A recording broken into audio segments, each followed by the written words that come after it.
Hello my YouTube family, नमस्ते। कैसे हैं आप लोग? आशा करते हैं कि आप लोग भी अच्छे होंगे। हम भी अच्छे हैं।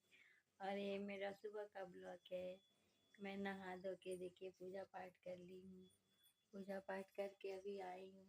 देखिए ये पूजा पाठ की हूँ कर के अब मैं चाय बना के पी ली हूँ। और यही सब्जी बना रही हूँ। देखिए लौकी सब्जी बना रही हूँ। सब्जी मेरा बन चुका है, बस अब पराठा बनाना है। देखिए आटा गूँथ के रखी हूँ। आटा गूँथ के रखी हूँ, अब बस उनको सब्जी बना रोटी बनाना है।